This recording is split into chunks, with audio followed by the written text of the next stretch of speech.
Welcome, everyone. It's so nice to see so many familiar and wonderful faces on the screen today. I am thrilled to be here with you tonight. This has been a years-long process in the works.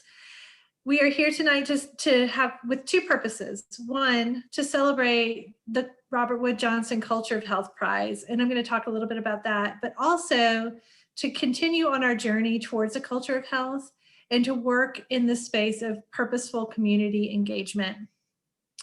So I'm going to start with the award because that's where our agenda starts tonight. And I have to tell you, I applied for this award, and I mean Sally Wills, on behalf of Live Well and the work that our many partners were doing probably 5 times, very unsuccessfully, because I did it 5 times. And took a little break. And the 6th time came to my friends Katie Smith and Tish McCutcheon from the Piedmont Health Foundation and the Jolly Foundation, respectively, and said, hey guys, there are just so many wonderful things going on here in Greenville, and we have a great story to tell. And we know that we have not arrived yet, but we're doing great things. And when I see what goes into this award and I see the communities that are being recognized, I see an opportunity for the work of Greenville County to be elevated to this national stage. And so the 3 of us rolled our sleeves up and we did what we should have done all along, is we worked collaboratively. And I think that's one of the most beautiful things about working in Greenville County, is how collaborative we all are. And we had this great opportunity to highlight the work that so many of you are doing on a day-to-day basis. We filled out that application in 2018. We went through the application process throughout 2019. Many of you were involved in site visits and reviews of our proposal and so many different things that went into it. And we were thrilled to be awarded the Culture of Health Prize along with 4 other communities in 2019. We had planned to have this great big celebration initially in March, and then we were like, oh, March is a little too soon. Maybe we'll do it in April of 2020. And then clearly the world had different plans for us. But I think it actually worked out okay. I'm not grateful for the pandemic, although I have been grateful for some of the lessons that I've learned through this process. And one of which is things happen when they're supposed to happen. By waiting until now, we've had opportunities to see how we can turn this celebration into one more step in our journey as we continue to evolve as a community that's seeking equitable health for all in our community. And so we're thrilled to be combining this celebration with our work in community engagement and community power building. And I hope that you're going to get a lot out of that part of the session tonight. And I think it's happening exactly when it should. This is an extremely prestigious award, and we're thrilled to be able to share a highlight video that the media team from Robert Wood Johnson put together that shares a little bit about our application, but know that this is not exclusive. And if you go to the Culture of Health website, you can see a lot more of the detail that went into our application. So with that, I'm going to ask Kate to switch us over to the video and share it now.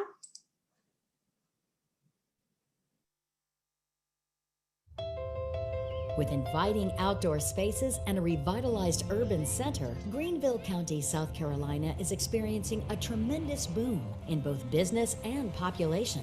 But there is another side to the story, including growing income disparity and displacement of long-term residents. To address these challenges, public and private partners are embracing a broad vision for an inclusive culture of health, working together to ensure that every resident will be able to enjoy all that the county has to offer. It's a very vibrant community. Our role is to make sure that it's equitable and that it's accessible for all people. So you're seeing a lot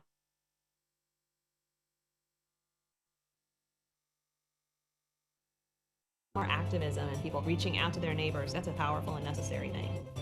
Housing is critically important to the dignity of a community. We purchased 25 lots to include the property where the church sits. That will be housing that's affordable for working class people in a community where that's not always the case.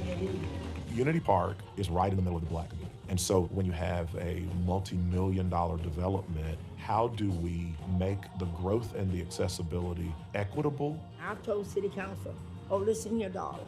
We do not want Greenville to be a gated community.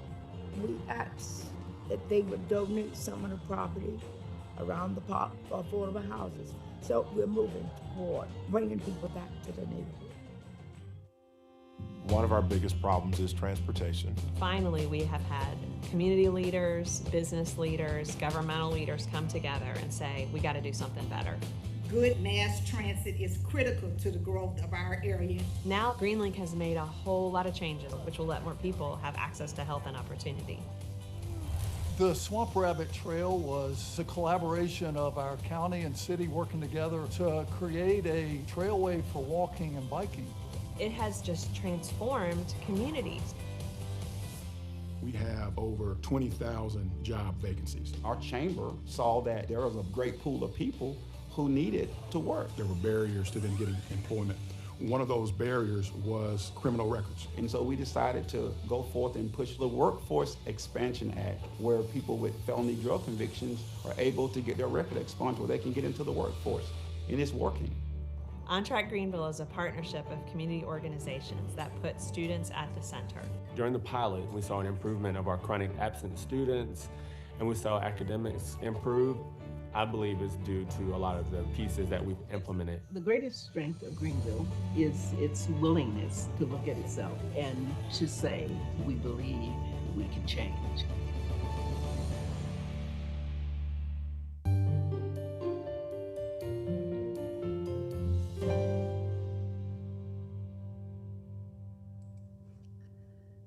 Thank you so much for sharing that. It is my honor and privilege to welcome Dr. Olivia Little back to Greenville. Olivia was on the prize committee group that came to Greenville on a site visit, had an opportunity to meet with many of you in person. For those of you who have not met Olivia yet, she is a translational researcher at the Robert Wood Johnson Foundation, funded by the Robert Wood Johnson Culture of Health Prize Program at the University of Wisconsin Population Health Institute.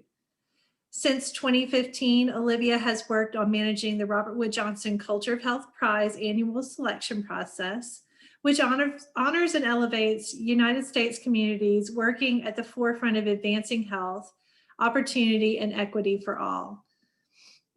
She studies how prize winners are improving community health broadly through strategies to address social and economic conditions that underpin poor health and to involve residents that are most impacted by local challenges in making decisions and driving solutions. Olivia, welcome back to Greenville, even if it's just virtually. Thank you. Thank you so much. Thanks, Sally, for the warm welcome, for the introduction. Thanks to Live Well Greenville, Piedmont Health Foundation, the Jolly Foundation, Sharp Brain Consulting, the whole community for having me here today. Thanks to our interpreters. I am just really honored and excited to be here today on behalf of the Robert Wood Johnson Foundation Culture of Health Prize and our whole team that has visited Greenville, as well as those who've worked with you to do that video. That the quote at the end is like my favorite. that you could look at yourself and change and keep going. And so I'm just going to say a little bit about what the prize is and why Greenville was selected and go from there. But you may know that the Robert Wood Johnson Foundation is the largest philanthropy dedicated solely to health in the U.S. and building a national culture of health is a central focus for RWJF. And that is the idea that everyone, no matter who you are, where you live, how much money you make, that everyone has that fair and just opportunity to reach their best possible health. So we all know that health is greatly influenced by where we live, where we learn, work, play, pray. And so in 2013, the Culture of Health Prize was launched to help find and celebrate and lift up places that are already doing that work to build a culture of health. So places like Greenville that are rallying your residents, your community leaders, partners, and more around a commitment to health, opportunity, and equity. So Greenville, as Sally just said, was Greenville County was recognized in 2019 as a Culture of Health Prize winner, along with 4 other communities: Sitka, Alaska, Lake County, Colorado, Gonzales, California, and Broward County, Florida. And so it's a really special group of communities. It's our goal to lift up your accomplishments and your lessons that you've shared with us so that we can inspire others and help show what's possible. And so it's really important work that you all are contributing to.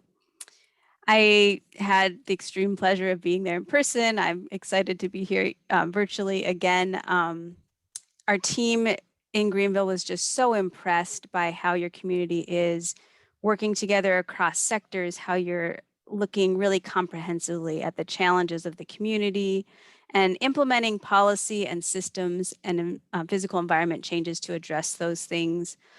And also, as I mentioned, just like how you're really looking at yourselves, your partners, your community members, your collaborations, and saying, how do we get better? How do we keep going?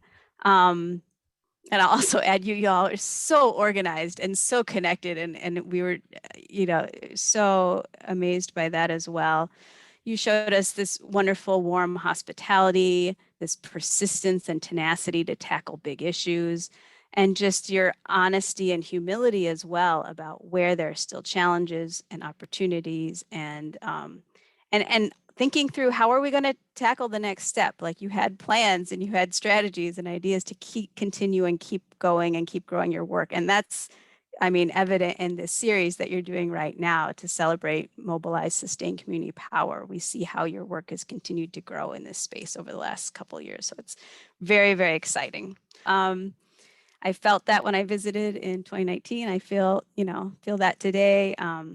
Your energy and momentum is going forward. You're not done. There's still work to be done. But that building of capacity for residents to lead, the way you're all rolling up your sleeves and getting the work done and driving change that's sustainable and long lasting, those kinds of things are fundamental to building the culture of health. So we see you, we see that. We're honored and privileged to learn from Greenville County and grateful for the opportunity to share your work with others. Grateful that you all are sharing, we had Pastor Mills speak at our National Prize event, Katie and Sally and others being part of our prize network. So you, not only are you doing this work, but you're leading it as well for the country and you're our allies in the movement toward a culture of health. You help us see how it all comes alive. So thank you. Congratulations. I look forward to hearing from others and continue to celebrate your work. Thank you so much, Olivia. And please know you always have a second home here. We would gladly take you back any day of the week. We had so much fun while you were here. Love to come back when travel is especially in the winter, right? Head south. Well, thank you for that. And I think, as you mentioned, my friend and colleague, Reverend Pastor Mills, Stacey Mills, did a phenomenal job speaking at the prize event, and we are just thrilled to have him here tonight. For those of you who do not know Reverend Stacey Mills, he is the Assistant Vice Chancellor for Regional Engagement with USC Upstate, where he graduated from in 2003. The Spartanburg County native taught at Woodmont High School in Piedmont, South Carolina from 2004 to 2009 before returning to his alma mater as the Assistant Director of Student Life. In 2015, he became the Interim Executive Director of USC Upstate Greenville campus. The following year, he officially took over the role, which combines working with the community and leading efforts to provide quality programs for regional needs. Stacey also was recently appointed to the Greenville Health Authority's Board of Trustees, was named a South Regional Trustee for the National Board of the Urban League. He serves as the chairman of the local Urban League board. He also is the vice chair of Piedmont Health Foundation, in addition to numerous other community roles. And of course, he is the senior minister for Mountain View Baptist Church. Clearly, sleep is not high on his list, but our community greatly appreciates all that he gives us. Pastor Mills, I'll turn it over to you. Thanks, Sally. What a tremendous opportunity for me to welcome all of you to Mountain View Baptist Church tonight. Obviously, the pews are empty, but the building is full of spirit, and we're so grateful to be able to talk about the opportunity that we have around cooperative economics. This Easter, we entering into that season for the Good Friday, and also prior to that, Palm Sunday. We talked about Luke 19:30-32, where Christ sent his disciples into the town in front of them, and he said, there you're going to find a colt that has never been ridden, and it's tied up. And when someone asks you why you're untying that colt, tell them the Lord has need of it. And for me, it inspired me in many ways to think about the work that Mountain View is doing, that the town is not Nazareth, but it's Greenville. And the colt are the resources that have been tied up and that are now being released for our community. And when I was watching this video tonight, and in days in preparation for our time together, we then had 25 lots that we had purchased. Today, we own 31 lots in this community, and we are in the first stages of master planning the community. And I am so excited and couldn't be more enthusiastic about what is happening in this community by untying those resources, linking this congregation to opportunities to create health in a different way with home ownership, early childhood development, even financial and educational, personal finance and wealth building opportunities that we have. And the church is at the center of it all. And when we stand before this congregation, the enthusiasm is exactly what you saw in that video, that we're excited about being able to pool resources in a way that allows us to be brought to the table to engage in the discussion about what happens in this community. So we've often said that if you're not at the table, you're on the table. And Mountain View's journey and vision is to not be on the table, but be at the table to bring our resources, our skill sets. And as the leader of this congregation, it's a wonderful opportunity for me to be able to witness what has happened in the many generations in the years that have passed. This congregation was founded in 1908. I am the third minister in that history of this congregation. Next year, I will celebrate 25 years, so a quarter of a century. They don't believe in retiring their ministers, and I've got to help them understand how retirement looks and what it works like so that we can preserve the relationships that we have here.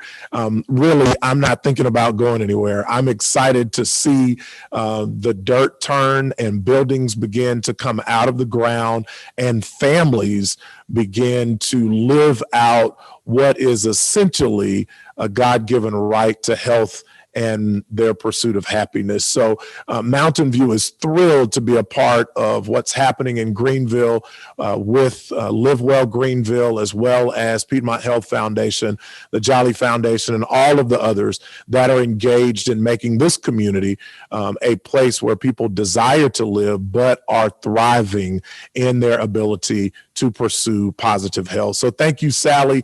Thank you to the team that has welcomed us and allowed us to participate and help our story to be told as we lead in a way that helps us be a part of the change that's happening in this community. So congratulations to our colleagues and also to all of those who are participating in making Greenville what it is for all of our families to be able to count this as a place that we all love to live and work and play and worship. So thank you for allowing me to be with you tonight. Well, wonderful. Thank you so much, Pastor Mills. We appreciate, you do so many things in this community, and we so appreciate you. And we appreciate you spending a little bit of time with us this evening. Thank you. So I'm going to transition us to the next kind of portion of the agenda. And to introduce myself, my name is Jessica Sharp. I'm the founder and CEO of Sharp Brain Consulting, which works to improve the nonprofit sector.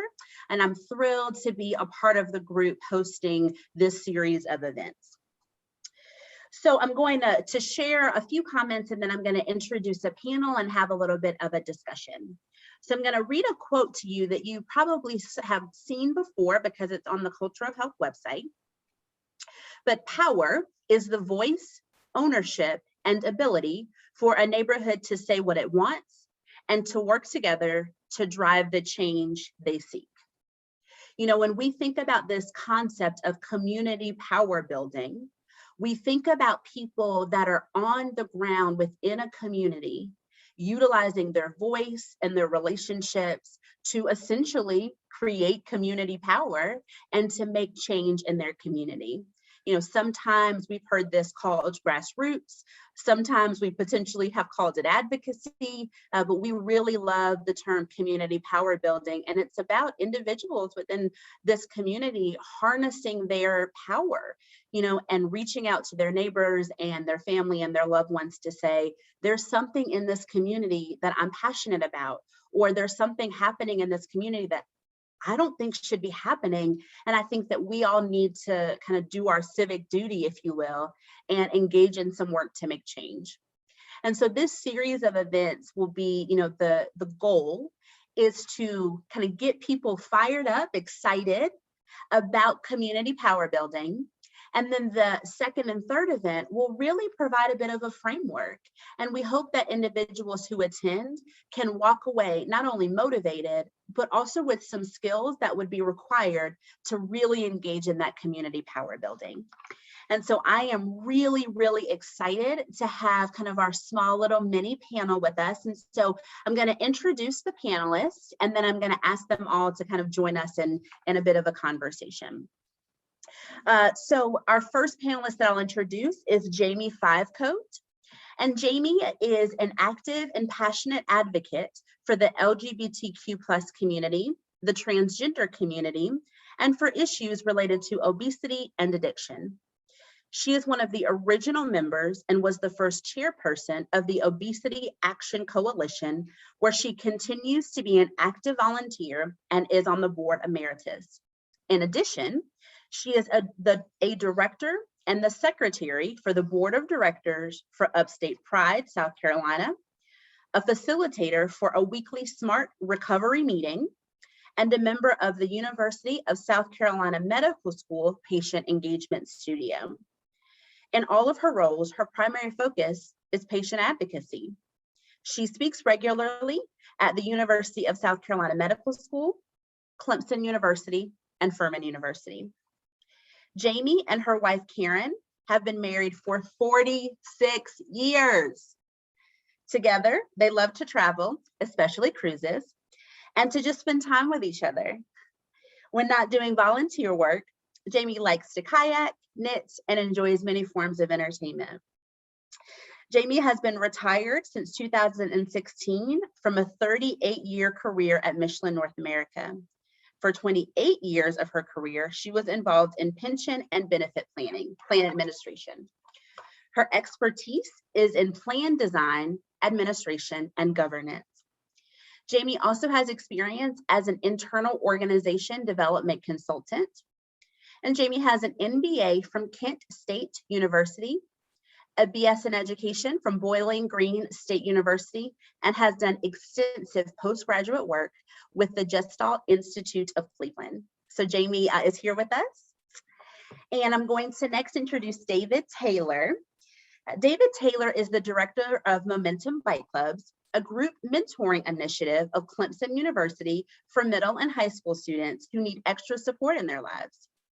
David is a graduate of Presbyterian College, Princeton, and Columbia Ministries. David also spent a year as a teacher at Katube Institute in Zaire, Africa, now the Democratic Republic of the Congo. An ordained Presbyterian minister, David served churches in Atlanta, rural Virginia, and Simpsonville, South Carolina.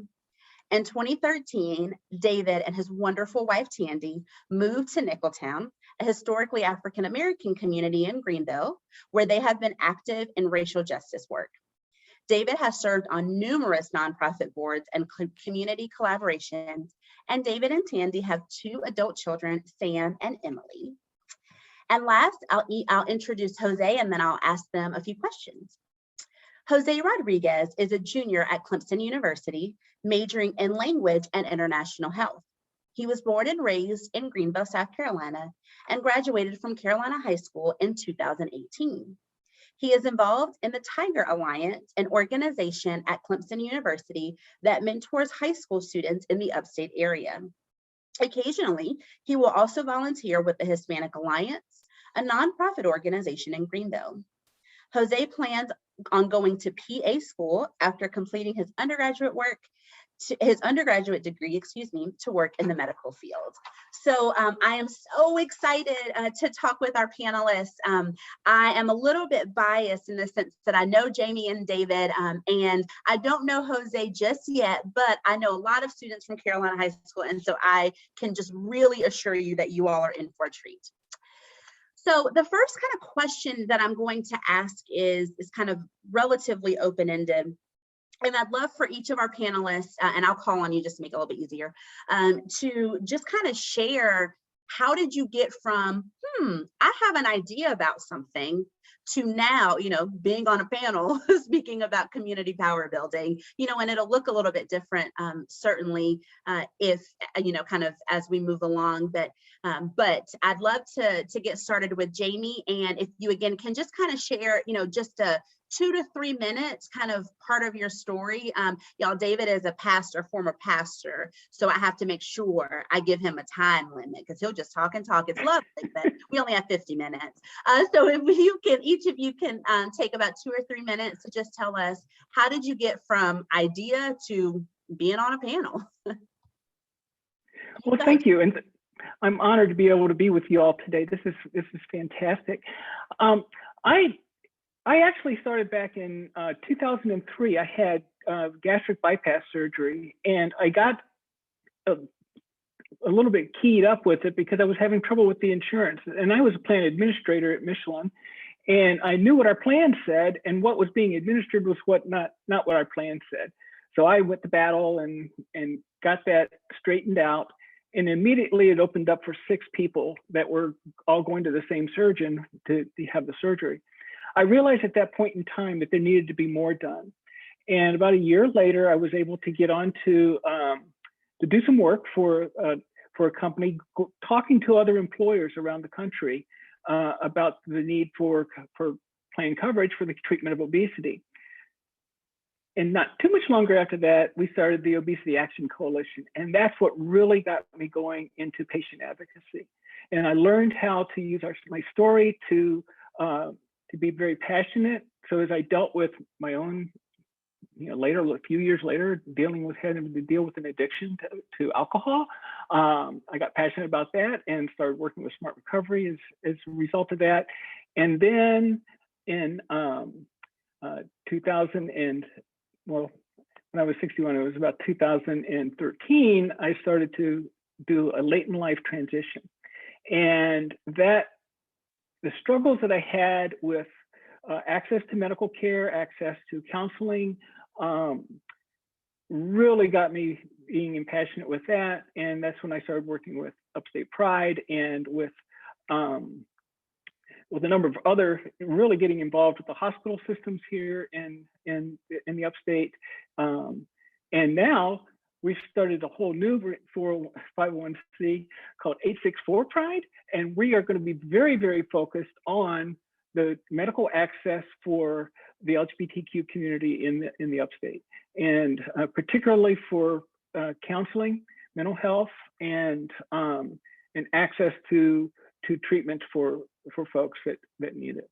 And I'm very excited about the work that we're going to be doing. Jessica's part of our board. I'm chair of the board now, and at least for the first year.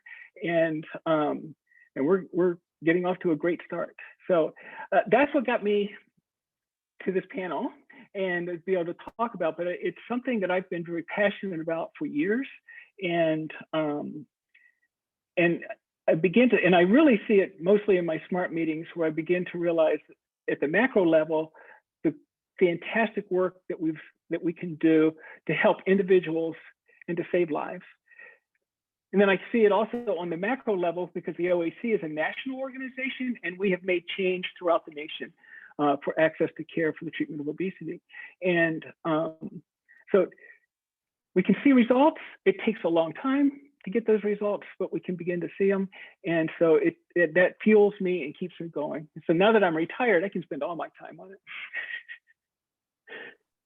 Well, thank you for that introduction, Jamie. And I will tell you all, I'm already really excited about where this panel will go, because I know that at least, some of us have, different kind of ways in which we got to where we are. So I'm taking furious notes, because I'll kind of go back and sometimes ask questions about what you all said. But David, I'd love for you to go next and kind of tell us how you got from idea to panel. Jessica, thank you so much. I'm honored to be here tonight. I think back many moons ago to that experience you alluded to. I was right out of college, like totally naive, born and bred in Greenville, South Carolina, and went to Central Africa to teach at Katubwe School. And I was 600 miles from a telephone, no electricity, no running water. And that year-long experience taught me so much about cultural competency, about the beauty of various cultures, but it taught me a lot about myself and my own assumptions, and that I had a lot to learn about myself. And so fast forward my journey, I went to Princeton Seminary and got 2 master's degrees, and then met my wife there, so we've been co-pastors, but I got a doctor of ministry. So here I am with 2 masters and a doctorate. And what tends to happen is particularly white pastors, end up with very highly educated, affluent congregations, speaking very sophisticated language and sermons with all these fancy quotes, but less on action and embodiment. And I sort of had a life crisis in my late 40s, and I looked at my core values and the call to missional alignment and where my life was, and it was not aligned. And so I started pursuing an opportunity that led me to Clemson, and then there was this little seed of what became known as Momentum Bike Clubs that was placed in my hand, and it was like, this is the moment.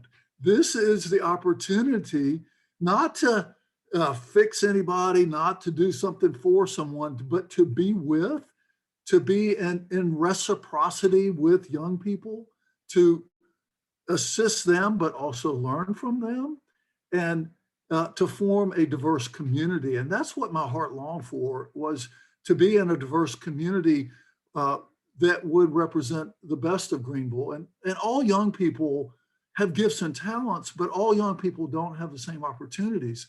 And so my heart was really full and aligned around supporting students that didn't have the same opportunity.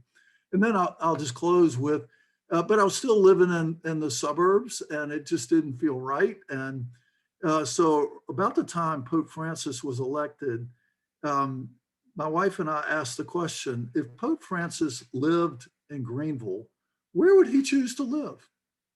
And it wouldn't be in the community where we were living. And so we started searching and just felt really led to move to Nicholtown and form these beautiful relationships, again, of reciprocity with our neighbors. And that's made all the difference. And I hope I've made a contribution to Greenville, but boy, these communities have being in Nicholtown, the bike club communities have so enriched my life and so fed me and so challenged me.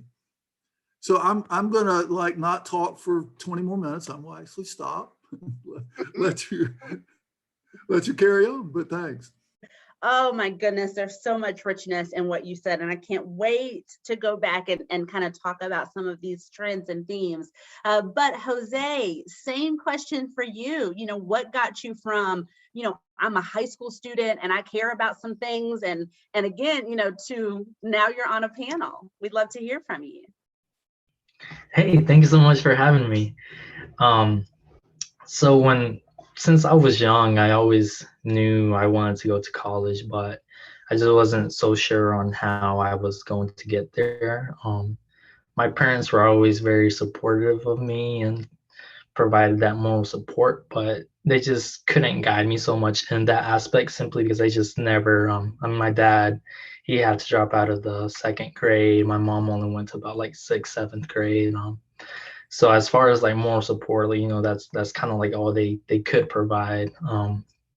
So then when I was getting ready to apply for different colleges and start the whole process, I was lost.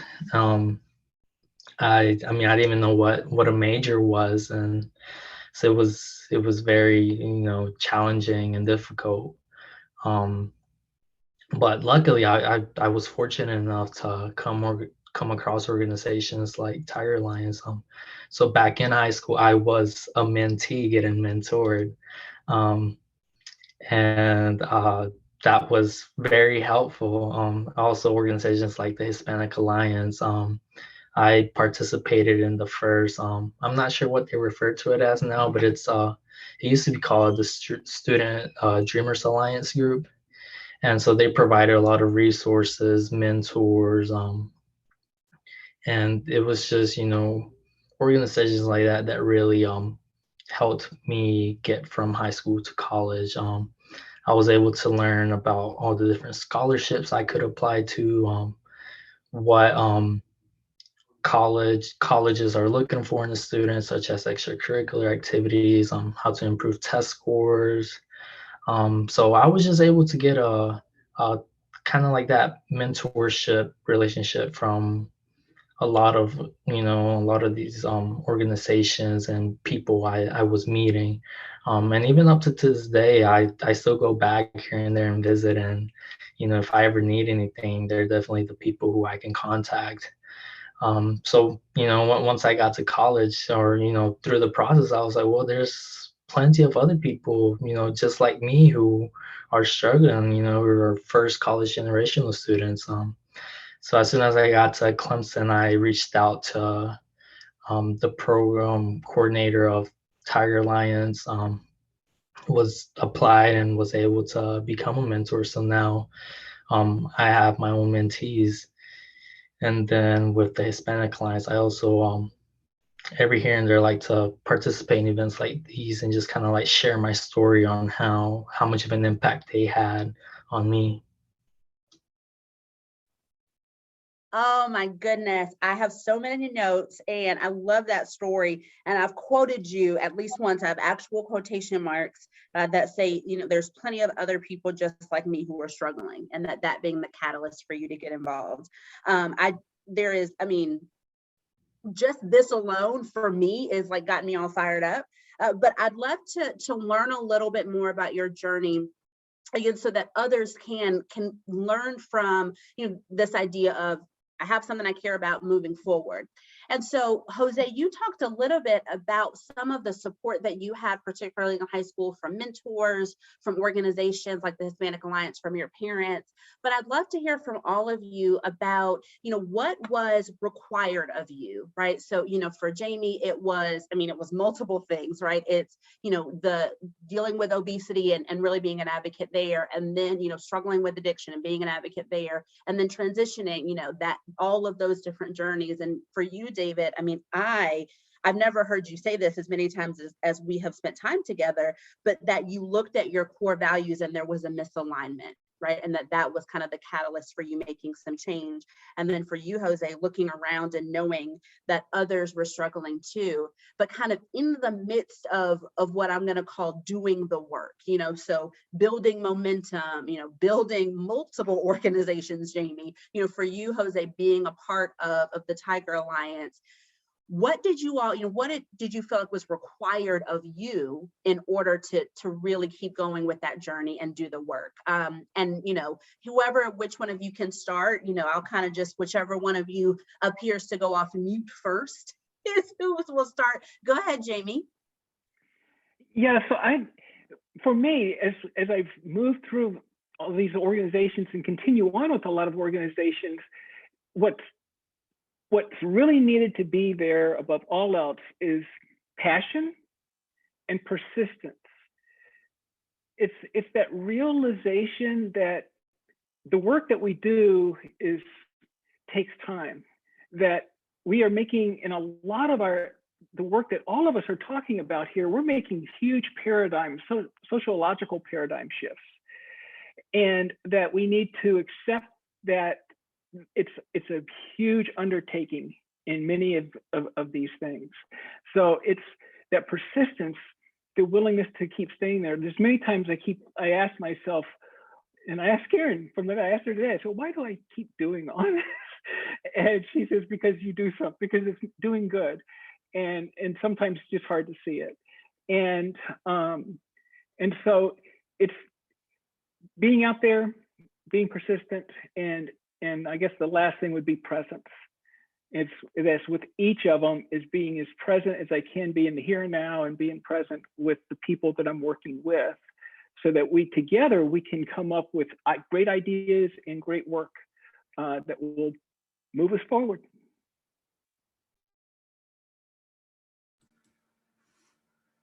Jamie, I really like your persistence. I think that's so right. That it takes some, for my part, stubbornness and persistence and hard-headedness to keep pushing forward, and I really appreciate that. I would add to that, for me, it's sort of a career shift.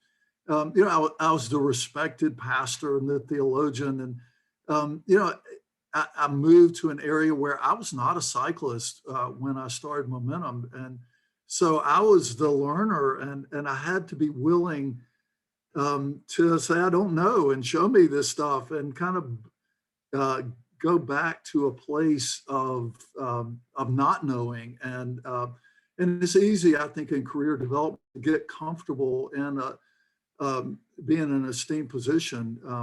So I think that was required. I think the other thing for me was self-awareness, that I had to continue to ask questions about myself, to examine my own implicit bias and my own blind spots, to understand institutional racism. And so that's been a companion passion, is I need to understand the systemic forces at work in our society that gave me a pass as a child and are barriers to the young people I serve and work with. So yeah.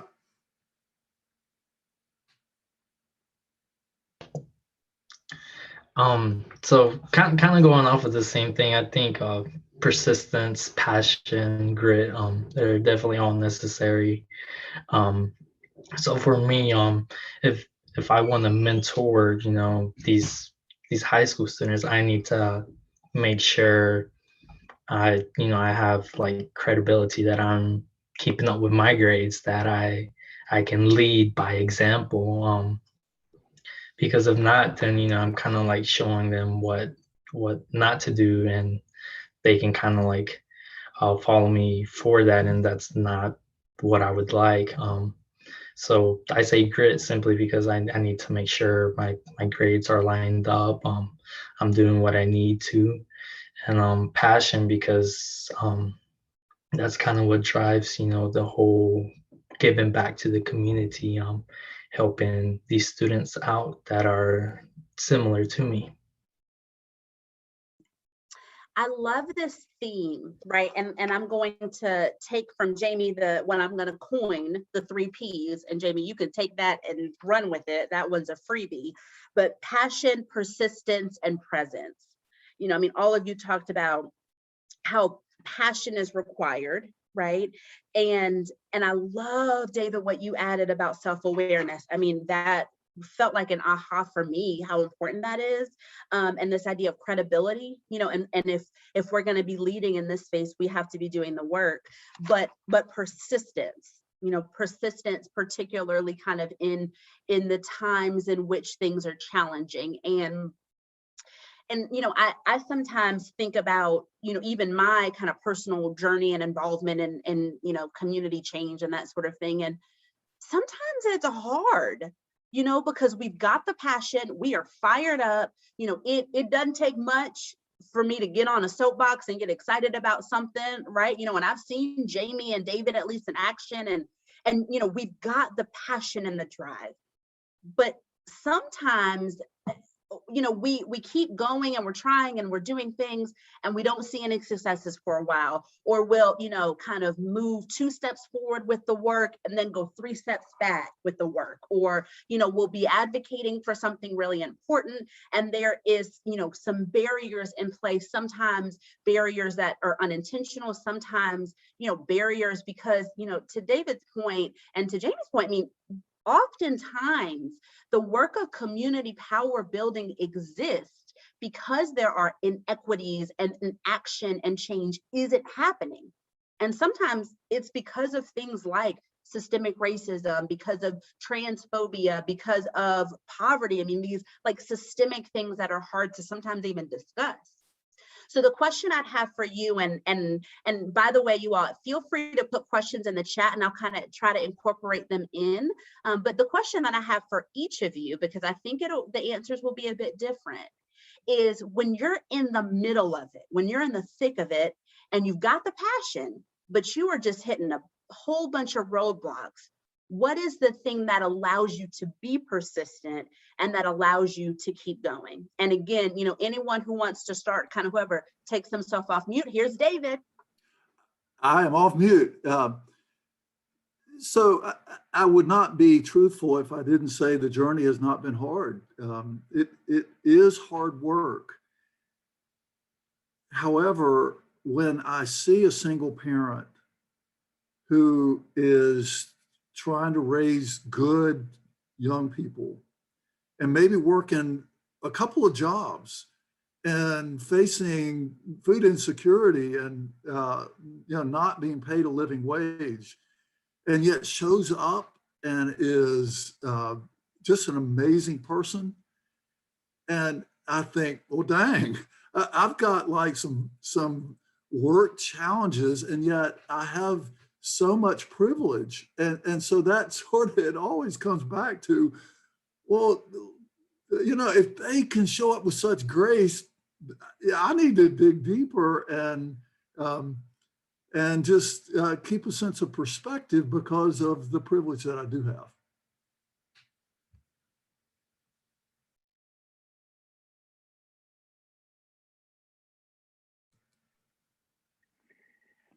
For me, when I seem to be butting up against a wall, I'm going to talk about privilege later. I got to, for one of the other questions, because I have an interesting story wrapped up around that. But that's not what I keep coming back to, because when I start hitting up against the wall, what works for me is to slow down and to, David, I'm going to go back to what you were talking about, is to relook at my values, to realign, and they really haven't changed a whole heck of a lot over the last 10, 15 years, but to realign my values, to be sure that where I'm going is where I need to be going.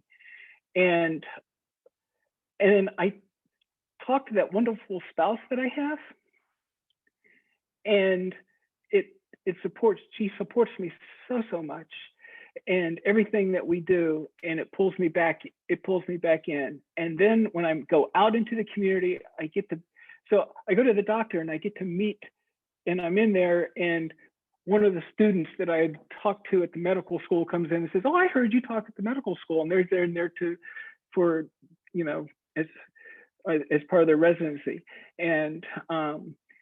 or I do some. We have with 864 Pride, one of the students that I talked to at Clemson is now an intern there, and so, you know, to see that this stuff is actually making a difference, then that will keep me fired up. So it's slow down, listen to what's going on, and keep moving forward. So when things get difficult, I kind of start thinking about who I'm doing it for. And I start thinking, oh, if I don't push through this, like this student isn't gonna need the help that he or she needs. So I also have a lot of friends, from high school who they're doing well, but they're like, oh, I wonder what it would have been like if I would have gone to college like you. And I reflect a lot on that and kind of just think about all the people who kind of need me. So when things definitely get hard, I kind of just reflect on that and think about all the people who need me. Oh, I love that. It's interesting. I didn't even think about, kind of this idea of when you're in the thick of it, going back to values. And I'm like, I love values. I love looking at them, as Jamie knows. But I didn't think about that. That's such a great thing to add.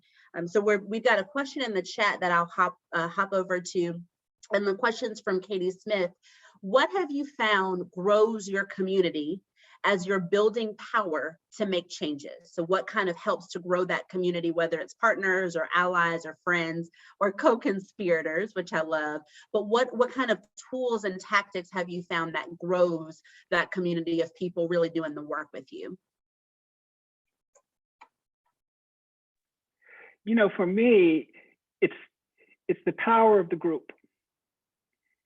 What really takes us forward is allowing the group to and I mean, so that signifies that there's got to be a whole group of us. It's not just a small, it's not just not me as an individual by any stretch of the imagination. It's a whole group of us, and that we are aligned together, and that through that, it doesn't mean we always agree on everything, but through that we move forward and go. So I mean, it's being part of that group, and it's allowing the group, whichever role we are playing, allowing the group to move forward in concert with each other. To me, that's the power of coming together, and it works. It's amazing how well it works.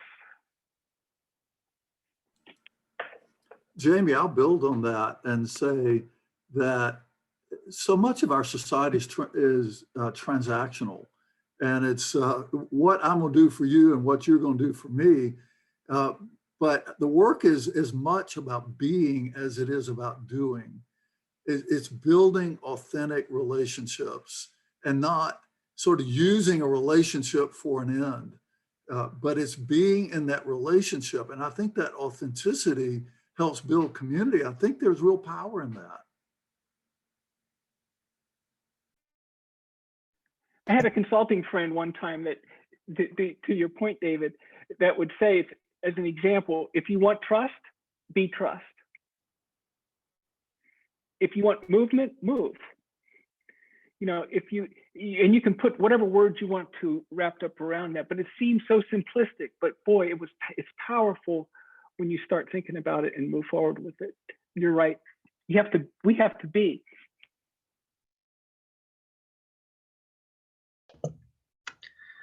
So I think when there's like a common issue, or like an issue just in general, it kind of like brings these different people together, simply because it's you're not always like the only one going through like a situation or an issue. So for example, back in like 2016 when I did the Student Dreamers Alliance student group, I remember this one particular session where we talked about kind of like different issues that people were going through, and a common theme that we noticed was a lot of the students, we we were scared of, because of our parents' immigration status, that they could one day just be at work and someday they just don't come home.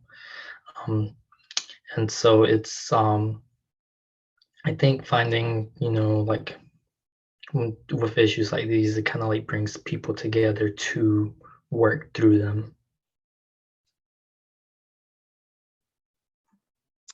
So before I move on to my next question, I just want to hold space, I think is the word that the phrase, and just like, and honor your experience, Jose, and that fear. It is so, like, I like feel it, like through even like through the computer, and I just want to just honor that was a really challenging experience, I would imagine, as a high school student, to sit with that. So I just wanted to honor that and acknowledge that.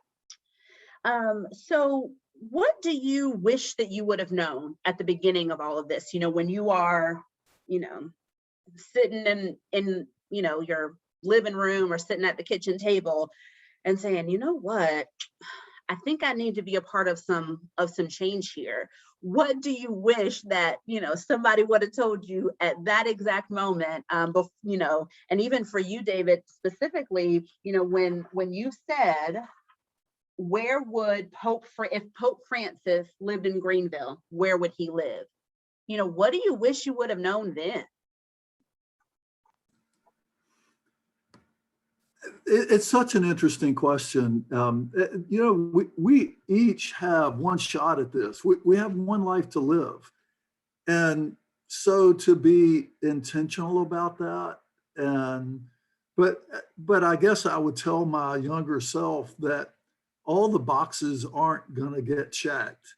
That there's never a point where you can say, okay, it's done, that this work is ongoing, and it's sort of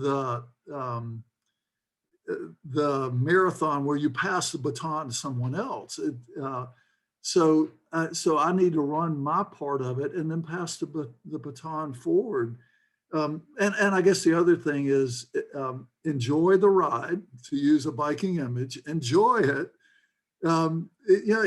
Each day to really seize and spread joy and cherish the relationships. And I think about the relationships with my bike club students that now are just like, I don't have 2 kids, I've got like 200, that I love them so much. But like other people who are on this call, partners, I just cherish those relationships, and the support I've received, the collaboration, that being in the struggle together with so many of you all. I deeply cherish that.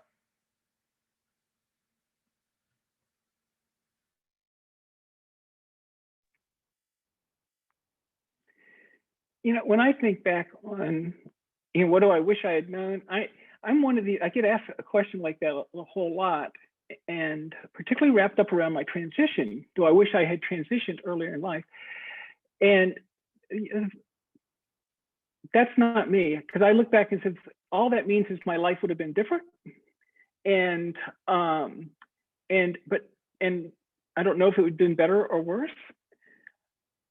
But I was challenged. The best question I was challenged with as I was going through was Dr. Shuku. I know a number of y'all know her. She's a professor here in the upstate. And I was speaking at a family counseling class for her. And we had been going on for 2 hours. And she looked directly at me, and I had talked a little bit about privilege and the fact that I had lost privilege. That when I transitioned, I had lost white male privilege, and it was amazing to me as I did that. So if there was one thing I wish I had known, because her question to me was, did you feel shame for having had that privilege now that I knew that I lost it? And my response is, no, I didn't feel shame for having had it. I thought I worked hard. I struggled. I, did my life, and I love that comment about the barriers. You know, I didn't realize I saw barriers, but they were different. And there were different kinds of hurdles. So the shame that I felt was not realizing that I had the privilege. If there was something I could have changed back a long time ago, was to have been more self-aware around that privilege. And I don't know how that would have made my life different, but it would have been different. And but I'm really glad that I have it now. And I move forward to it, and I speak on it every time that I can, because we in this country need to understand that it is real, and we need to own up to what privilege we've had. And there's lots, as it's opened my eyes, boy, because I tell you, that question from Dr. Shuko really made me do some self-awareness reflection, David, around all the different kinds. So the fact that I have MBA after my name gives me some privilege. The fact that I have economic privilege gives me privilege. The fact that there's so many layers and levels of that privilege that some of we share in some ways, and in many ways we don't. So it's that would have been my thing that I wish I could have changed. Something I wish I would have known when I was younger, or was that you don't have to know like every single detail or every little thing to go ahead and start something. So I remember thinking, you know, if you want to like advocate for like a certain issue, I was like, oh, well, maybe, you know, I should probably wait till I'm a little older, and you know, just because I'll be more knowledgeable or more, you know more details. But in fact, it's actually better when you start advocating when you're younger. And you know, you don't have to know every single detail. It's kind of like a learning process. You learn as you go. Oh my goodness. I have so many like notes, and I'm gonna go back and review all of these later. There are a few things that I want to just reiterate that you all said that I think is so meaningful.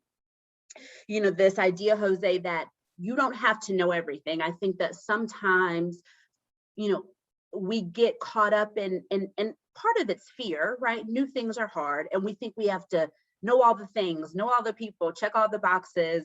And to your point, we don't. We just need to learn as we go, right? You know, we are fortunate that in general, you know, there's lots of resources and tools, and Google will tell you all sorts of things. And, you know, Greenville, one of the many things I love about Greenville is that we are the type of community where there's almost no one, I feel like, who, you know, you can't just send an email to, or, you know, send a Facebook message or pick up the phone and say, I'm really interested in, or I'm really passionate about this thing. I want to get coffee. I want to have a Zoom meeting. I feel like there's no one, you know, in Greenville who would say, no, I don't, you know, I don't want to be, I'm not open to that.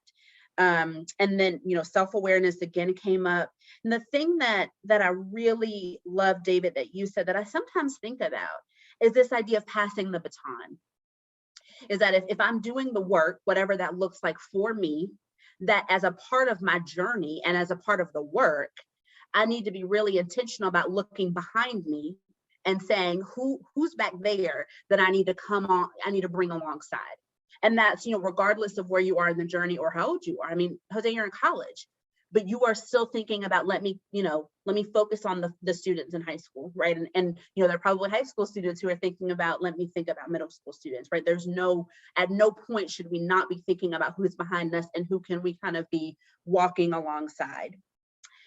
And the last kind of question that I'll give you before I pass it on over to Katie to wrap things up is I'd love for you to share either a quote, an anecdote, a story, a something that just every time fires you up, you know, and I will say I love a quote. If I didn't have this digital background on, I'd show you. I have a wall of them, and I'll give you the one that I love in just a second to maybe help you all think. But you know, what's a quote or something that just fires you up?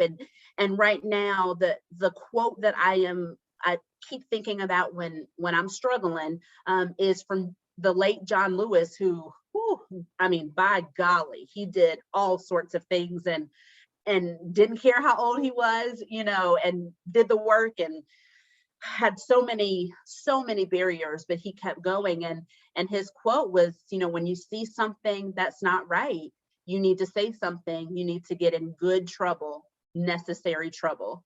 And sometimes I have to remind myself, it's all right, I'm gonna get in a little bit of trouble. So I'd love for each of you to share, again, a quote, an anecdote, something that just fires you up. Well, Mary Oliver is just a great poet. And so a real touchstone poem, a number of hers, but a line of, what shall we do with our one wild and precious life? And that our young people that have such despair because of systemic racism or lack of opportunity, it's like your life is so wild and precious.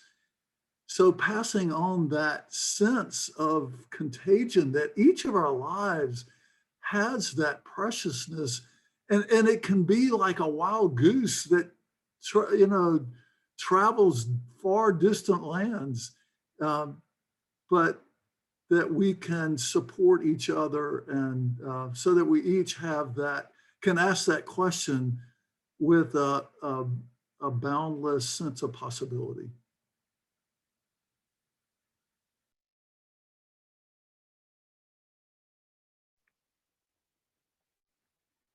Very powerful, David.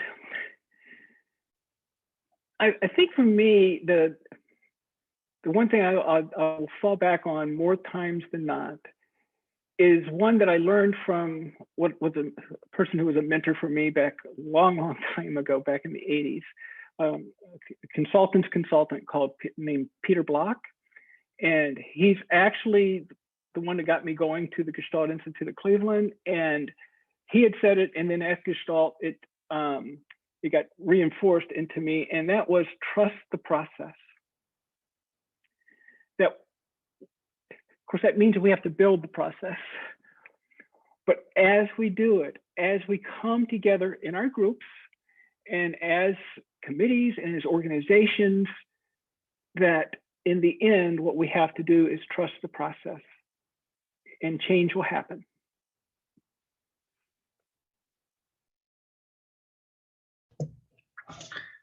So I'm going to share like a personal anecdote. So back in high school, senior year, I remember it being like towards the end. So I was, already like super stressed, senioritis, all the college applications, scholarship applications, senior projects, sports, all of that. And I remember one day, my dad comes home and he's like, "Oh, I saw a family friend, and she was with her son, and her son tells my dad, 'Hey, I want to be just like your son when I grow up.'" And it was just, when my dad told me that, it just like blew my mind. It kind of, so I think about that a lot, and just, it drives me how like I have people looking up to me, and it just, that was, yeah, so it was a great day. Well, Jose, I want to be like you when I grew up too.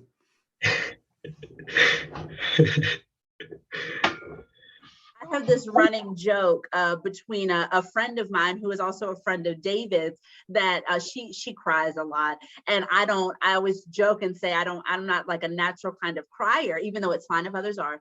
But we have this running joke that we'll say, gosh, if I was a crier, that would be a moment where I'd shed a tear. There was something about that story that just made me like emotional in the best way. Well, I just want to thank each of you. I mean, I am serious when I say I have notes here. I'm going to go back. You know, I almost whipped out my highlighter, which everyone knows that's when something really important is said, but I couldn't, you know, I didn't have all the space for that. But I mean, you all shared so much just richness and things that are really important for all of us as we think about how we can engage in community power building, engage in that grassroots work, engage in community change, so that, you know, we can be really happy about where we live, and that every citizen can have that culture of health, you know, that every citizen can have an experience where they are able to live their most wild and precious life. And so I cannot thank each of you enough.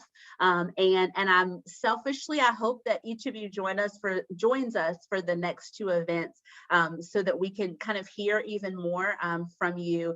But I'm going to now pass it over to Katie Smith, and she is going to wrap us up. You guys, this has been so fantastic. I feel so privileged to be here in this space, and my only role is three important things to share. Not that I have any knowledge. I'm looking forward to learning from all of you.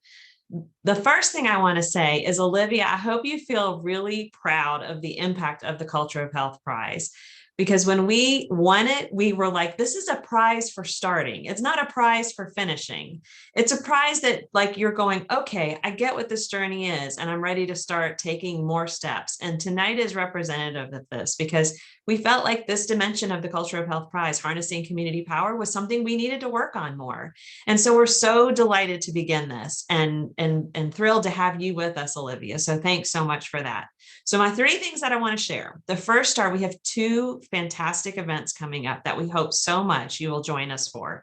And they're going to build on tonight, but get very practical. The next one in 2 weeks is about mobilizing community power.